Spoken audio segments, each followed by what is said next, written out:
La dictadura cubana busca su sugar daddy. ¿Cómo están, amigos? Bienvenidos a Noticias Importantes. Esperamos sus opiniones en los comentarios. Comenzamos.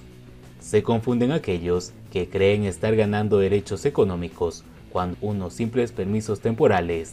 Betsy Díaz Velázquez, ministra de Comercio Interior, y Ana Teresita González, viceministra primera de Comercio Exterior, se presentaron el día lunes en la televisión, reconociendo que las acciones del gobierno han resultado insuficientes para poder frenar la compleja situación económica que hoy tiene el país, por lo que se mantiene la situación de desabastecimiento. Para solucionarlo, se ha decidido permeabilizar algo el monopolio del comercio internacional.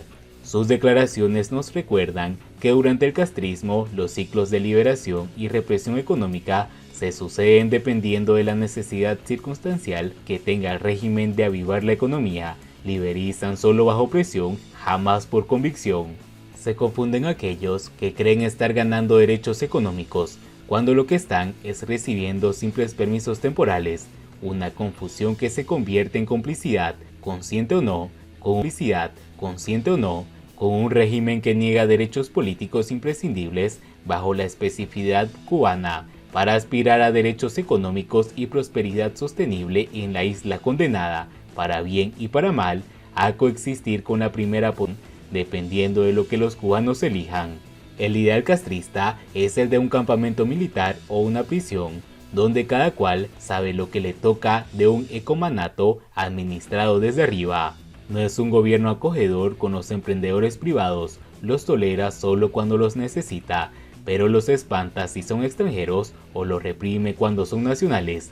Una vez cree superada la crisis que le obligó a aceptarlos, y retorna rápidamente a esa economía estatal, propiedad privada de una casta constitucionalmente privilegiada. Síntoma claro de que el castrismo no es fiable es que los emigrados cubanos, que son quienes más familiarizados están con el modus operandi del régimen, no invierten en su país de origen como sí hicieron los emigrantes chinos, que fueron motor de arranque cuando aquel país se abrió al mundo, similar a lo que sucedió en España cuando Franco abandonó la autarquía, o como aún sucede en República Dominicana, donde su diáspora es protagonista del desarrollo nacional.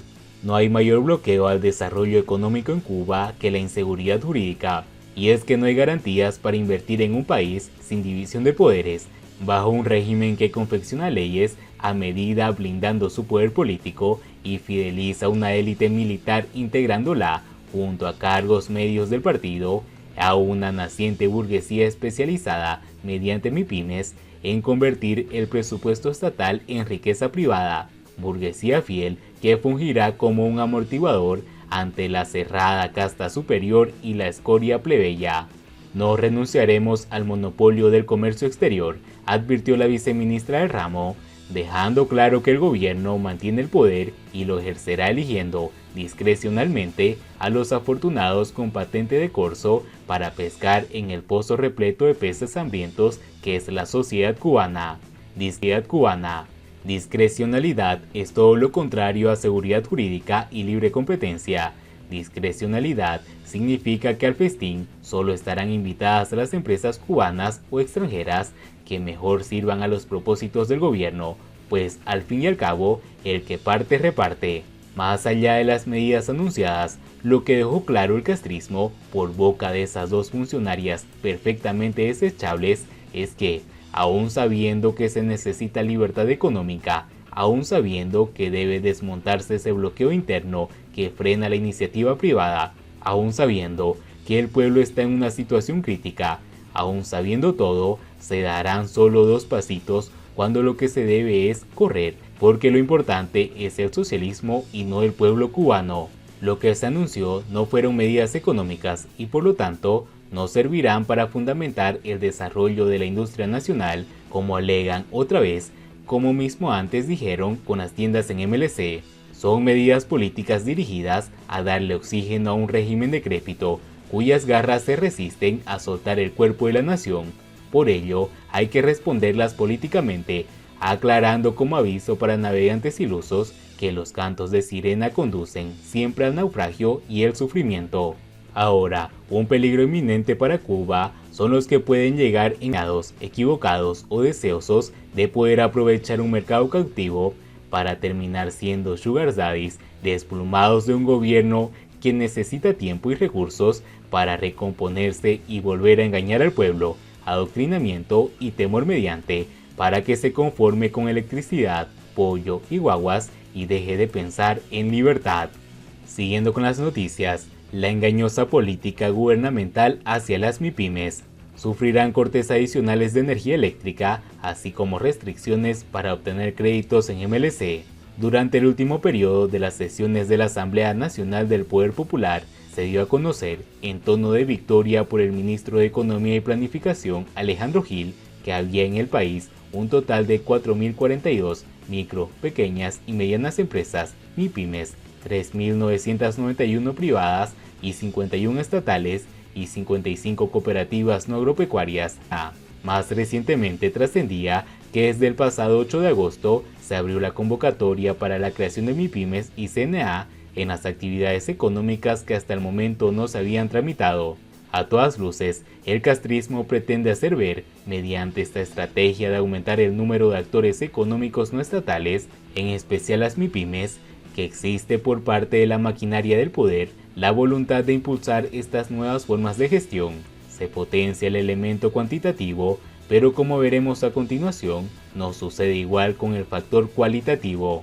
En una reciente plenaria de economía del gobierno provincial de La Habana, el gobernador de ese territorio, Reinaldo García, informó que la empresa eléctrica y la Dirección Provincial del Trabajo inspeccionará a las MIPYMES de la provincia que presentan altos consumos de energía eléctrica, a las que se les reducirá un 20% de su consumo mensual promedio.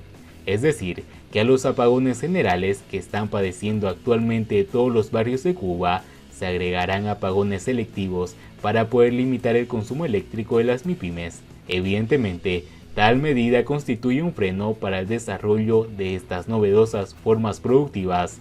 Otra vertiente en la que se aprecia el doble rasero gubernamental con respecto a las MIPYMES la apreciamos en lo relativo a la concesión de los créditos bancarios, o una actitud en la que se hace extensiva a los trabajadores por cuenta propia y la CNA. De acuerdo con una información aparecida en el periódico Grama, el Banco Central de Cuba señaló que los emprendedores pueden acceder a estos créditos con montos de dinero relativamente pequeños que implican un rápido retorno a las instituciones bancarias. Se trata de créditos que incluso pueden otorgarse en moneda libremente convertible, que son, por supuesto, los más demandados por los emprendedores debido al protagonismo de esas monedas que alcanzan en la economía nacional. Sin embargo, el acceso a los créditos en MLC está reservado únicamente para aquellos emprendedores que cumplan alguno de los siguientes requisitos: realizar venta a las cadenas en MLC, comercializar en la Zona Especial de Desarrollo Mariel o exportar parte de sus producciones o servicios. Estamos en presencia de otro obstáculo importante para los emprendedores que inicien su labor y que precisen de créditos en MLC, entre otras cosas para poder importar insumos y materias primas, y que no pueden acceder a ellos por no haber cumplido con los requisitos exigidos por las autoridades. Conviene destacar que en el futuro inmediato habrá una avalancha de nuevas MIPYMES. Serán los actuales negocios por cuenta propia con más de 3 trabajadores contratados, los cuales en septiembre deberán transformarse en MIPYMES o CNA. De continuar la tendencia actual, casi todos se convertirán en MIPYMES. Al parecer prefieren conservar la propiedad privada del negocio antes de transformarse en una CNA que pudiera devenir con el paso del tiempo en una propiedad de grupo. De todas maneras, esta avalancha de MIPYMES no estatales podría explicar la ojeriza del castrismo hacia esta nueva forma de gestión. Y bien amigos, así vamos terminando las noticias importantes del día de hoy. Por favor, nos ayudaría mucho compartiendo las noticias y así poder informar a muchas más personas de la verdadera realidad en Cuba. Patria y vida mis hermanos, nos vemos en el siguiente.